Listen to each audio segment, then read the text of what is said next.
చదువుకోడు కానీ సాగానంపిన తల్లి చదువుల్లో సారాన్ని ఇప్పి చెప్పిన సారాన్ని తెలంగాణ ఉద్యమంలో మనం పాట పాడుకుంటుంటిమి. కానీ ఇక్కడ ఏం జరిగింది అంటే పూర్తి స్థాయిలో జరిగిన పరిణామం ఏంటి అనేది ఒకసారి మీరు అందరూ కూడా ఆలోచించాల్సిన విషయం ఏంటంటే తెలంగాణ ప్రాంత ప్రజలందరూ కూడా దయచేసి ఆలోచించాల్సిన విషయం. సో జరుగుతున్న పరిణామాలకు కానీ జరగబోయే పరిణామాలకు సంబంధించి రెండు ముఖ్య విషయాలను కనుక మనం చూసుకుంటే అసలు ఇక్కడ కొన్ని ప్రధానమైన ఎపిసోడ్లను కూడా చూడొచ్చు. ఏంటి అంటే తెలంగాణ రాష్ట్ర వ్యాప్తంగా గురుకుల సీట్ల పేరుతోని మోసం జరుగుతుంది. ఒక్కొక్క దానికి 20,000 చొప్పున డిమాండ్ చేస్తున్నారు అనేది ప్రధానంగా కూడా ఇక్కడ జరుగుతున్న అంశం. అంటే తెలంగాణ ప్రాంత ప్రజలందరూ కూడా దయచేసి ఆలోచించాలి.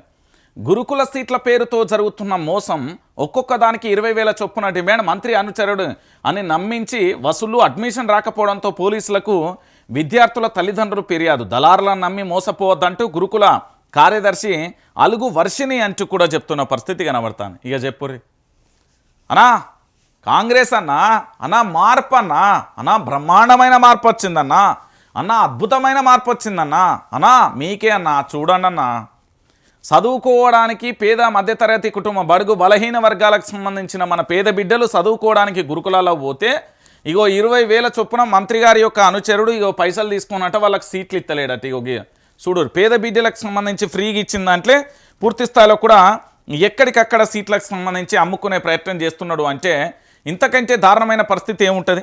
ఇక మీరే ఆలోచించుకోవాలి. తెలంగాణ ప్రాంత ప్రజలందరూ కూడా ఆలోచించాలి. ఇంత దుర్మార్గమైన ఇంత ఘోరమైన పరిపాలన తెలంగాణ రాష్ట్ర వ్యాప్తంగా ఉన్నాక ఇంకేమవుతుందండి? ఒకసారి మీరే చూడురి. పరిపాలన వైఫల్యమే అంటే ఎందుకంట నేనంటే ఒక మంత్రికి సంబంధించి అధికారి అనేట ఆయన చక్కగా పనిచేసినా చక్కగా పనిచేయపోయినా వీళ్ళు మంత్రుల అనుచరులు పలానా మంత్రి నావోడే పలానా మంత్రి నావోడే పలానోడు నావోడే అంటే ఇష్టానుసారంగా పూర్తి స్థాయిలో కూడా ఎక్కడికక్కడ ఏంది అంటే వాళ్ళకు నచ్చినట్టుగా పూర్తి స్థాయిలో కూడా చెప్పే అంశం ఏం జరుగుతుంది మీ అందరికీ తెలుసు కదా. అదే ఆయన తెలుసు ఈయన తెలుసు అని పేరు చెప్తారట. లచ్చలు వేలు వసూలు చేస్తారా? గురుకుల సీట్లలో వసూలు చేస్తారా అండి? ఇంతకంటే దారుణం ఇంకేం ఉంటుందండి ప్రజలారా?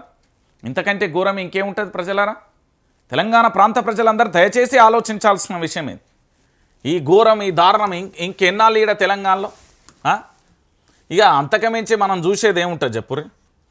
అంతమించి పెద్దగా కనబడే అంశం కూడా ఇక్కడ లేకపోయా. సో నేనేమంటున్నానంటే తెలంగాణ రాష్ట్ర వ్యాప్తంగా ప్రతి ఒక్కరూ కూడా ఆలోచించాల్సిన విషయం ఏంటంటే మన రాష్ట్రంలో జరుగుతున్న ప్రతి ఎపిసోడ్లో కూడా ఎక్కడో ఒక చోట ఏదో ఒకటి జరుగుతున్న పరిణామమే కనబడుతుంది. సో ఇలాంటి పరిస్థితులలో పూర్తిగా కూడా